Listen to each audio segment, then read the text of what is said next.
Hello folks, this is David Hurley of EasyChessTips.com, your pub chess bluffer, reporting on another game I played last week, I think it was, against my regular opponent, Dr. M, in which he was white and opened with e4, and I responded with one of my two go-to repertoires against e4, and that is d6. D6 is more of a universal repertoire, whereas my E6 opening, the French defense, is exclusively used against E4.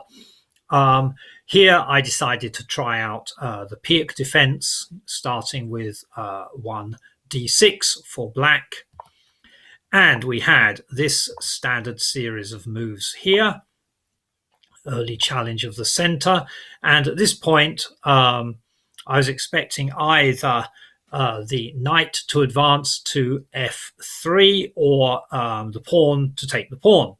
But instead, there was an advance of the pawn, and that is not a bad move at all. It's an option, perhaps not one of the two most favored moves.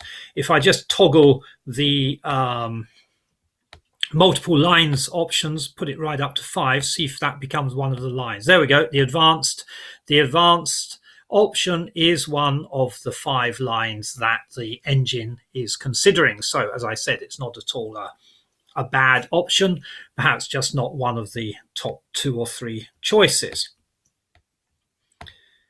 So we'll just look at 2 choices as we go through for the most part. So there was the advanced pawn variation. I then moved pawn to c6 to challenge that center.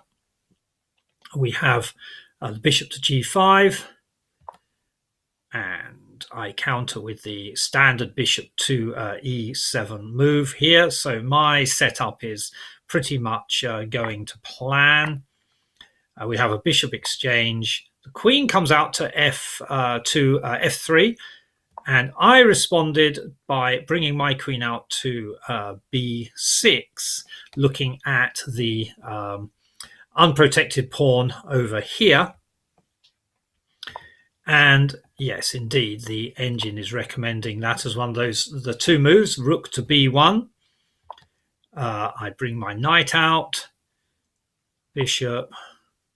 I decide to reroute my knight. I'm heading my knight over to g6 up here to look at what challenge for this square over here.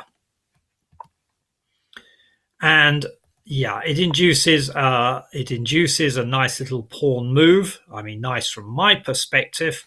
I'm not sure that that will be one of the top 5 recommended moves by the machine.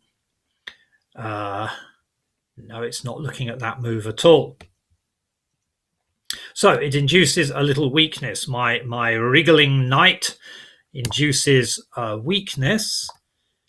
And this is a fairly silly move, really. There's an easy answer to this move.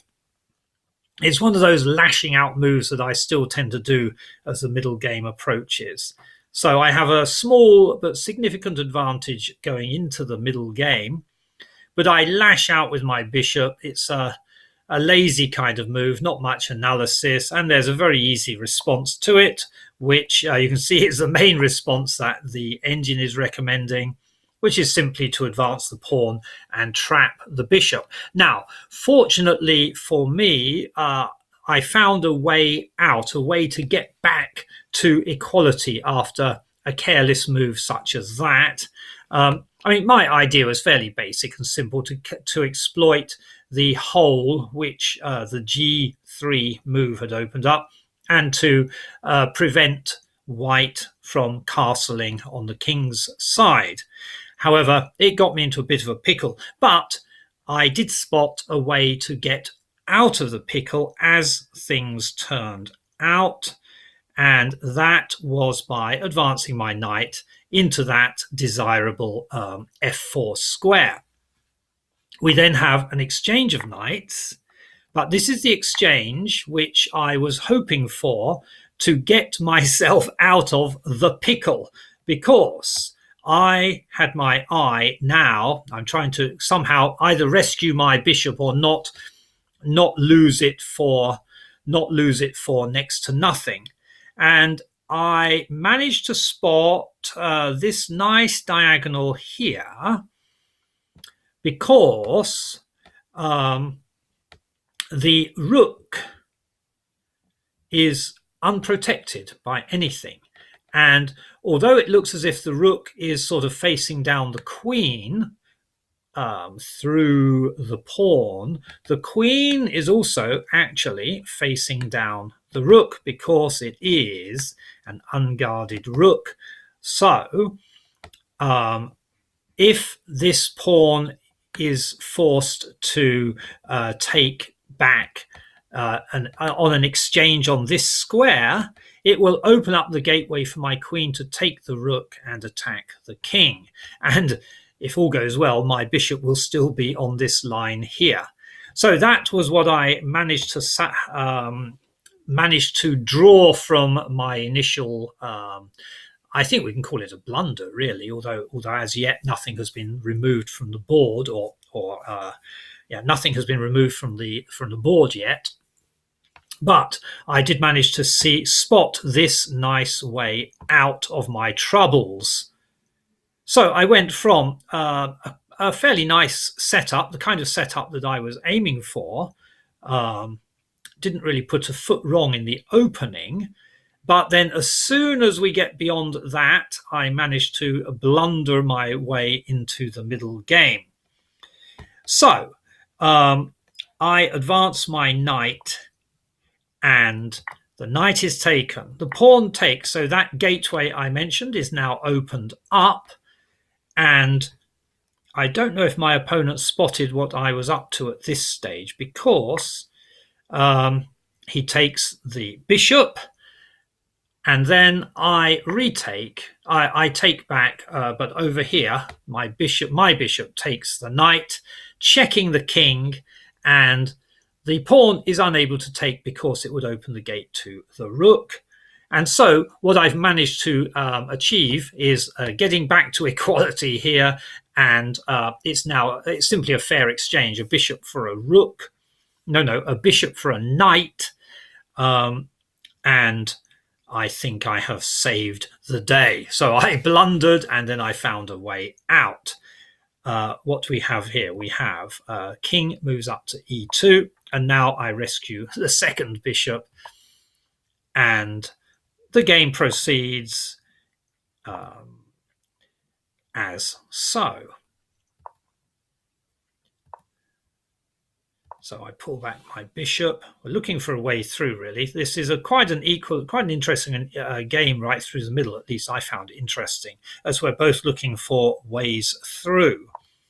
I decide on a queenside castle.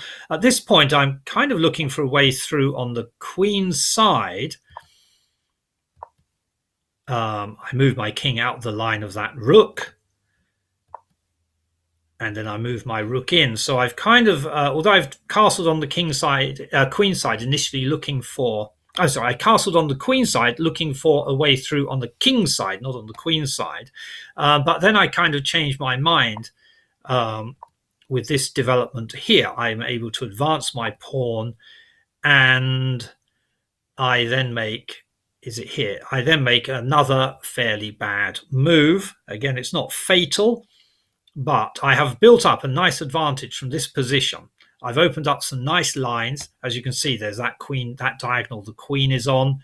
I can push ahead with my kingside advance, but I don't. I get distracted, and I attempt a rook lift, as you can see, looking for a way through suddenly on the queen side, where those two rooks are offering some pretty strong defense. And this is how things go. Amazingly, I still have a small advantage, but I managed to fritter it away. So this is more threatening than it looks, this particular advance by the bishop. However, I don't think I make an ideal move here. That's right, this is the worst move. So this is my third bad move, I think, third or fourth bad move of the middle game. I see that what I think I've got And again, this is a sheer lack of detailed analysis. I think I've got a battery coming down here so that I can force my way through if the if the pawn takes the pawn, sorry, if the pawn takes the bishop here. This is as far as my feeble analysis went. If the pawn takes the bishop, I can simply take with my rook and then take with my queen. This is pretty feeble stuff because the obvious answer is the one that my opponent found straight away with no hesitation, which is that no sooner do I check the king, you can see what that does to my rating. It's an absolutely terrible move. It's a I'm not thinking more than one thought ahead, if that makes sense. I haven't bothered to double check anything at all, and my opponent indeed takes his present, a nice gift of a bishop, like so. And I am now left suddenly realizing I can't break through over here because also the queen is protecting this pawn. So there is no breakthrough. I've just given up a bishop for a pawn, and I have another piece under attack with not many places where it can go. A total of 2 places to go without getting immediately taken. So I have got myself into a right pickle this time, and I move my rook across. Yes, how having got myself into this pickle, it looks like the game is going down the tubes. So how do I get out of this situation now? What happens? We have an advance of the b pawn, and I see that I have a again, it's probably just a one shot. This is a fairly bad move. Not thinking more than 1 or 2 steps ahead. Not thinking more than 1 step ahead. I see that, oh yes, my queen can temporarily pin the rook to the king. So that's about as far as I can see. And now I get myself nicely forked. And how on earth am I going to pull anything other than a loss out of the hat here?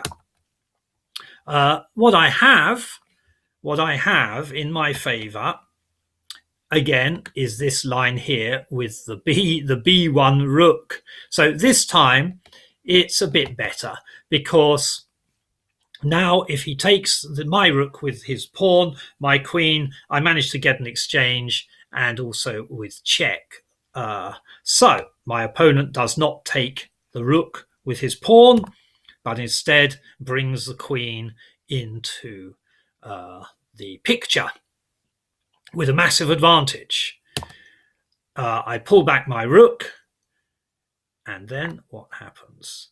Now, it looks like I'm not the only one who's starting to blunder here, because my opponent takes the pawn, and I pick up a nice free rook, but that's right, my opponent has an idea. It's not such a bad move after all.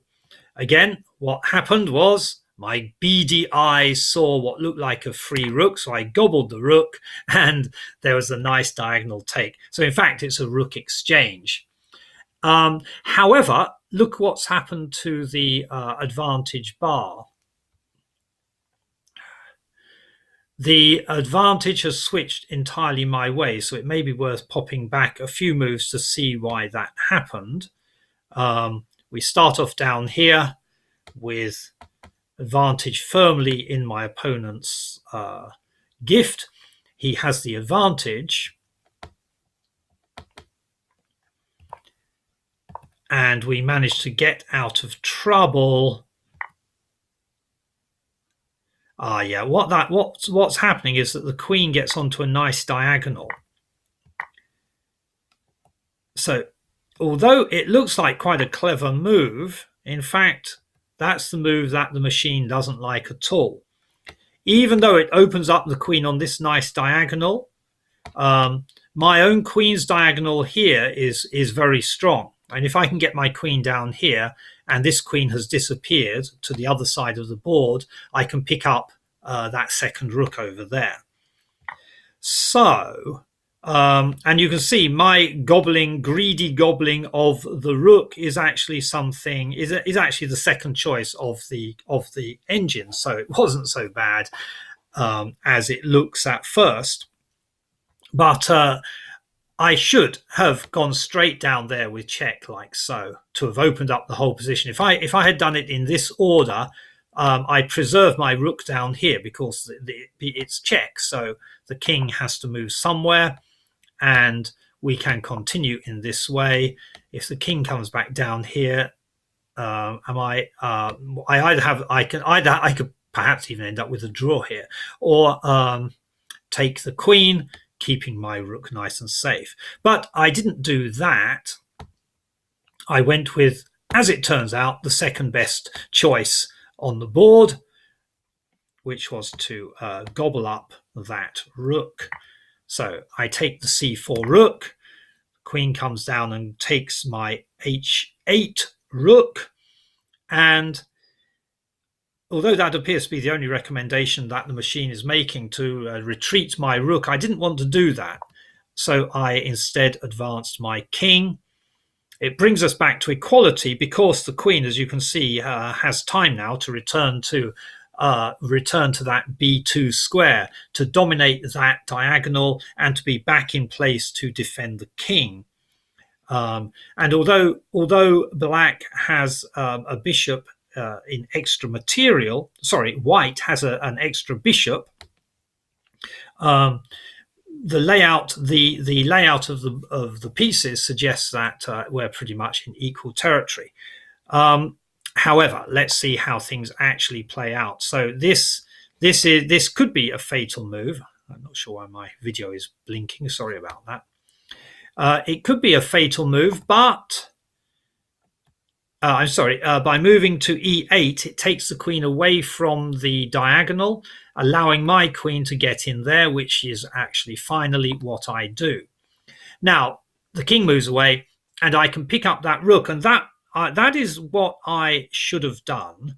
But I was worried that it wasn't just the queen down here close to the king, but supported by a bishop, with pawns approaching. So I wasn't sure if I could maintain my position once the queen starts checking, or whether I would get overwhelmed by all these pieces.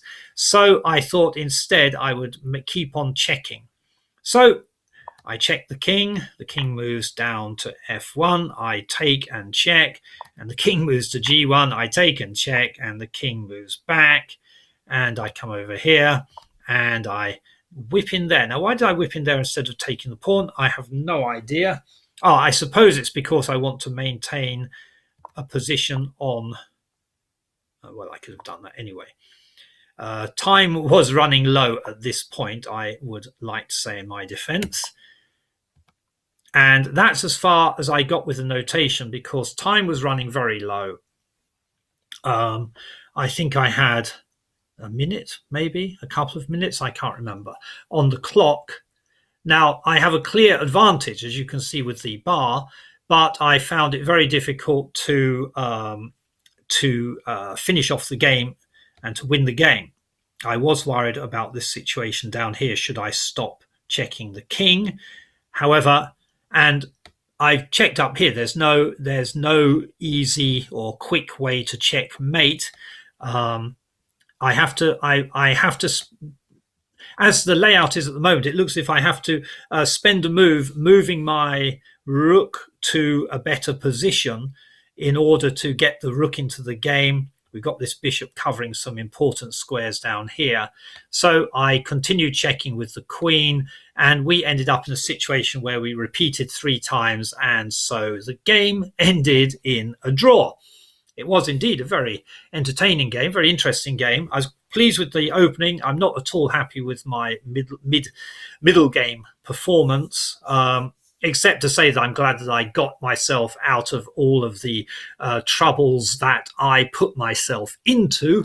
But that's a fairly common theme in my chess. So anyway, an entertaining game, a lot to learn from it, I think, and I look forward to playing the next one.